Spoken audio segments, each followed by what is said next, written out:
Tagal naman yung doktora. Oo yan. Padali na siguro yun. Excited na ako. Mukhang iba yata yung mood mo ngayon, babe. Wala lang. Nagising ako kanina umaga at naramdaman kong positive yung sasabihin ng doktora sa atin. Bata pa lang si Happy, mahilig na siyang humingi ng signs. At ngayong araw, tila pinalibutan siya ng mga signs. Hello. Morning, Doc. Nora.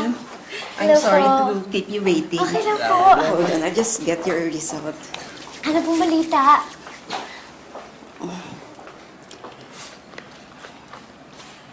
Kamusta? Magkakababy ba kami? I'm sorry, Mrs. De La Costa, but you do have a cervical hostility.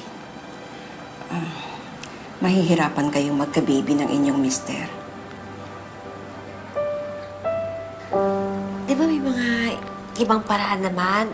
LIT, IVF, mga ibang mga techniques para mabuntis? Hold on a second, Mrs. De La Costa. Yes, it is true that there are methods to fix on cervical hostility, but it's not 100% guaranteed. As a matter of fact, may mga patients ako and they tried it several times pero nabuntis. But with others, kahit na anong subukang gawin nila, hindi pa rin talaga sila nabubuntis.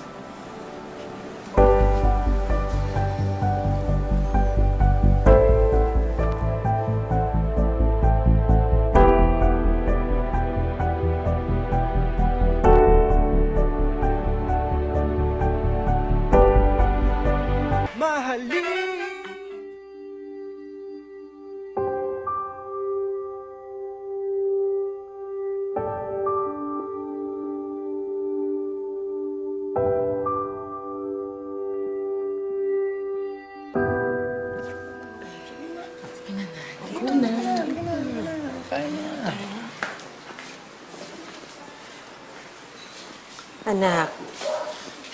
Oh. Tama na yan, anak. Huwag ka nang malungkot. Ha? Tingnan mo nga yan, oh. Huwag ka nang malungkot. Magiging maayos din ang lahat. Sabi nga nila, hindi ba? Pag hindi ka pa happy, hindi pa yun ang ending. Diba? Tama ang nanay mo, anak. Isa pa, marami pa tayong dapat ipagpasalamat. Kita mo, kahit papano, kompleto pa rin tayo. Walang nagkakasakit. Pagkatapos, kayo, okay naman yung mga napangasawa ninyo, di ba? Itong kapatid ninyo, nagbibinata na, di ba? Oo. Tsaka, ate, hindi ko na rin po itutuloy yung celebration ng birthday ko. Huh? Nalungkot din po kasi. Naku, hindi. Okay lang. Ituloy mo yan. Eh. Siyempre dapat, okay lang ako. Positive lang. Yan! Diba? Ganyan dapat, ha? Think positive lang lagi. Magiging maayos din ang lahat. Ha? Kaya lang, ano kaya reason ni God? Bakit kaya ayaw niya kami bigyan ni Wanang baby? Okay naman kami. Anak, alam mo, mapagbigay naman talaga ang Panginoon eh. Pero minsan, kailangan mo talagang sabihin sa Kanya kung ano yung hinihiling mo. Para nang sa ganon, eh, may ipagkaloob niya yun sa'yo. Dasal lang, anak. Kapit lang. Andito lang kami para sa'yo.